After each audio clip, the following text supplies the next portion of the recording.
do. The vast majority has been done. But we're going to stay to the very end. Every need is met.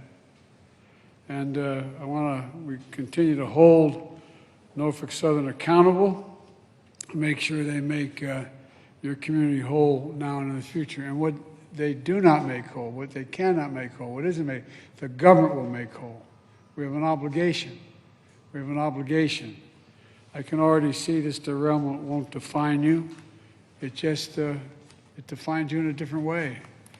Your courage, your resilience to this community, and the compassion that you've shown for all your fellow citizens.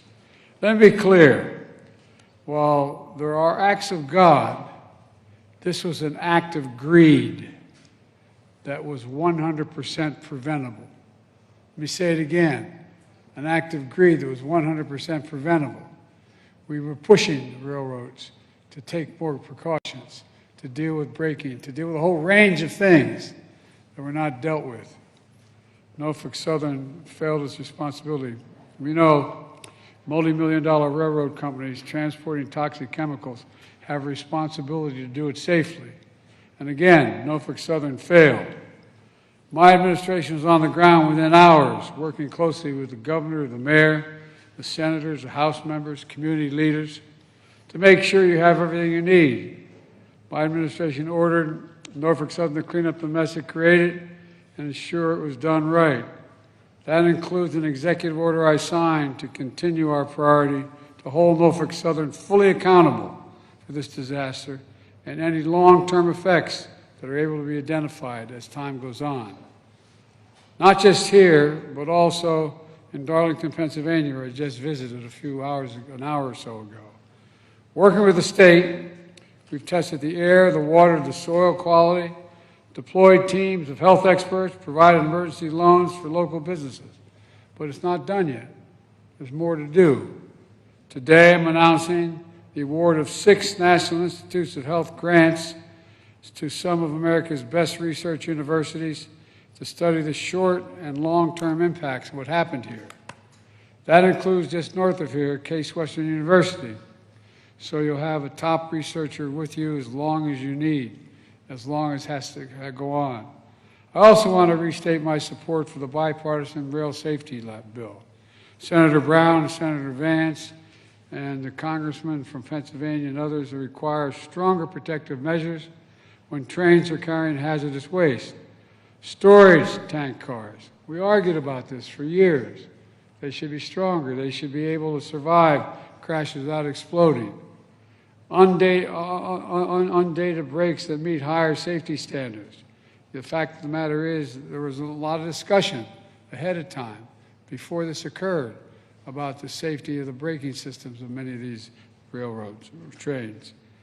More staffing on trains so that there are more people to respond immediately to a crash and to do so much more in relation to the safety of the transportation. And it's important that the Senate follow the House and pass the tax reform bill, which makes sure that folks who don't get hit with a surprise tax bill, for compensation owed them by the railroad.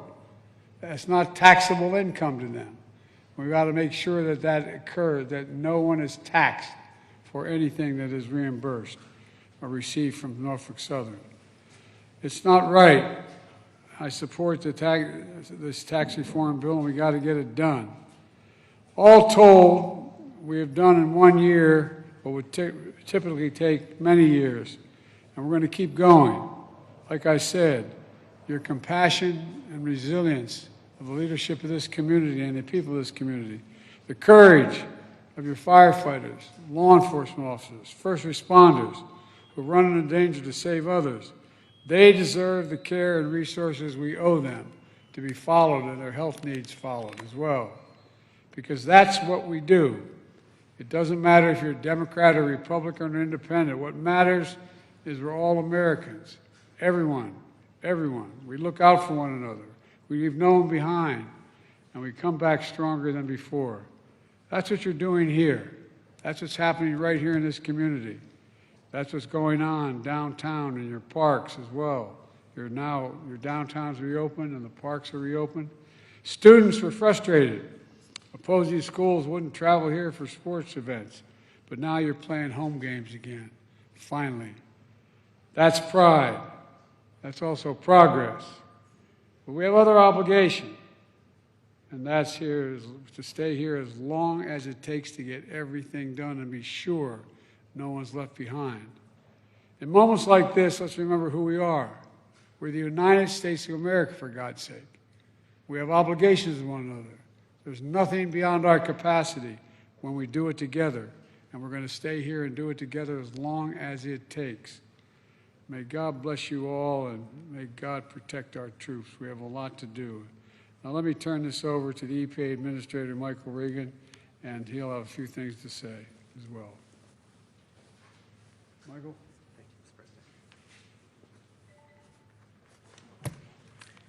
Good afternoon, everyone. It's an honor to join President Biden here in East Palestine today, a community that embodies strength, resilience, hope, and progress. Mr. President, thank you for your laser focus on this community from day one. Thank you for directing EPA and all federal partners. And thank you, Mr. President, for what you're doing to support this community. President Biden has never forgotten East Palestine. Mayor Conaway, thank you for being here with us. It is because of Mayor Conaway's leadership and tenacity that East Palestine is well on its way to full restoration. It's been a year since a Norfolk Southern freight train carrying hazardous chemicals derailed, releasing toxins into the environment and upending countless lives. For many, it's been a year of fear, uncertainty, and disarray. While we recognize times have been challenging, thanks to President Biden's strong leadership, this administration has stood shoulder to shoulder with East Palestine every single day since last February. Immediately after the disaster, the president vowed to hold Norfolk Southern accountable, and he committed to mobilizing a whole-of-government approach, using every tool available to assist the people of this community during the time of need. I'm grateful to work for a president who cares deeply about a community and stays true to his word. Under the president's leadership, emergency response personnel from the United States EPA arrived on scene within hours of the derailment, joining the local first responders who heroically prevented loss of life, prevented serious injury, and additional property damage in the surrounding residential areas. Folks, it's been a year of action, and I'm proud of all we have accomplished together since last February. The U.S. EPA continues to direct the cleanup in East Palestine, and to date, we've removed more than 176,000 tons of contaminated soil out of the community for safe disposal. We've shipped more than 43 million gallons of wastewater off-site, more than 6 million gallons which were treated on-site prior to safely being shipped off-site.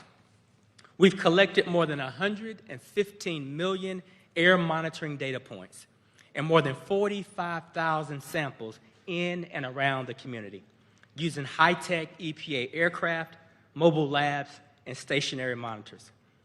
EPA's Community Welcome Center has served more than 1,200 visitors and received over 1,300 calls and is still available to this day to residents who may have questions.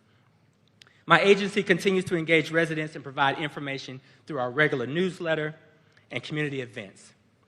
And every step of the way, as President Biden has stated, we've held Norfolk Southern accountable for the harm that they inflicted on this community. We have leveraged every enforcement tool available to EPA against Norfolk Southern to ensure that they complete and they pay for the extensive cleanup activities conducted over the last year. I'm grateful to our state, federal, and local partners, as well as our partners in the United States House and Senate, who have worked tirelessly to help restore this community. So many lives were upended, and so much has changed since last February. But I've seen firsthand the strength, and I've seen firsthand the resilience of East Palestine. And I'm certain you all are well on your way to bouncing back to be stronger than ever before. And now it's my pleasure to turn things over to Mayor Conaway.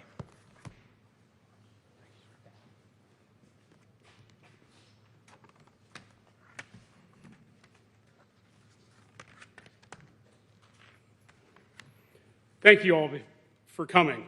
On behalf of the Village of East Palestine, I want to welcome President Biden. As we pass the first anniversary of the train derailment, the Village of East Palestine appreciates the support from the U.S. EPA, the Department of Transportation. We'd also like to thank Governor Mike DeWine, the Ohio EPA, the Ohio EMA, and the Department of Public Safety, and all of our state and local partners that have been with us since the beginning. Our village has faced many challenges, but as a community, we have shown resilience. We will not be defined by this single event, rather our response to it and our perseverance. President Biden, your long-awaited visit to our village today allows us to focus on the things we agree with, acknowledging this disaster should have never happened, address the long-term health concerns and the economic growth of the village, and ensure this never happens again to another community. Our goal is to be collaborative and proactive, collectively taking control of what we can shape for a stronger future. This includes support of bipartisan railway legislation, federal tax relief for funds received by from Norfolk Southern, along with your unwavering support and assurances that our long-term concerns and needs will be addressed, which we have expressed here today, sir.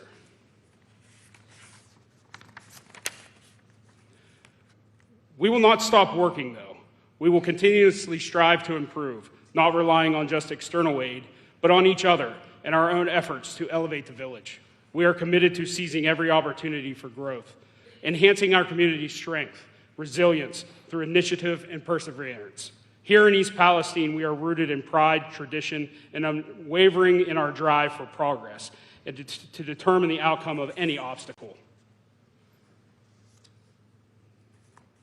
I thank you all for coming here today, and God bless East Palestine and the United States.